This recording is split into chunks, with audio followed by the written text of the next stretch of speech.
حول ولا قوة إلا بالله العلی العظیم اعوذ باللہ من الشیطان الرجیم بسم اللہ الرحمن الرحیم۔ آج ہم آپ کے سامنے ایک بہت ہی نایاب آزمودہ وظیفہ نماز استغاثہ حضرت فاطمہ زہرا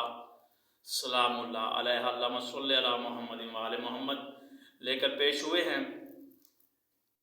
اور بہت ہی آسان وظیفہ ہے۔ سب سے پہلے نصف شب یعنی کہ آدھی رات جب تہجد کی نماز ہم ادا کرتے ہیں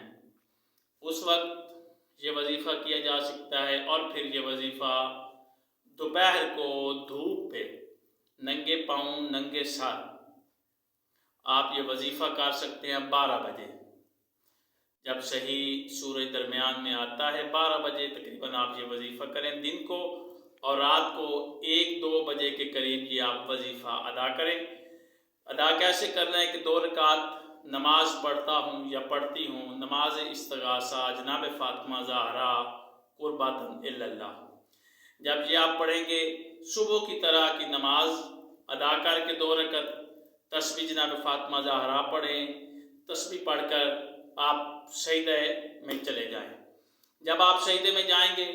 تو 100 مرتبہ آپ پڑھیں گے یا مولاتی یا فاطمہ تو اغیثنی، سیدھا سا رکھ کر یا مولاتی یا فاطمہ تو اغیثنی، اور پھر دائیں طرف آپ رخسار کریں گے، پڑھیں گے یا مولاتی یا فاطمہ تو اغیثنی 100 مرتبہ پڑھنا ہے، اور پھر بائیں طرف رخسار کر کے پڑھیں گے یا مولاتی یا فاطمہ تو اغیثنی، اور پھر سیدھا سر رکھیں گے، پھر پڑھیں گے یا مولاتی یا فاطمہ تو اغیثنی۔ اس طرح یہ مکمل 400 مرتبہ بن جائے گا یہ استغاثہ یا مولاتی یا فاطمہ تو اغیثنی، کہ اے میری مخدومہ بی بی میری فریاد کو پہنچیں، میری تکلیف کو، جو بھی آپ کی حاجت ہوگی، جو بھی آپ کی دعا ہوگی، جو بھی آپ کی مشکل ہوگی، جو بھی آپ کو بی بی سے کام ہوگا وہ فوراً ہی آپ کا حل ہو جائے گا۔ اگر آپ کی ملازمت نہیں لگ رہی تو ملازمت کے لیے پڑھیں،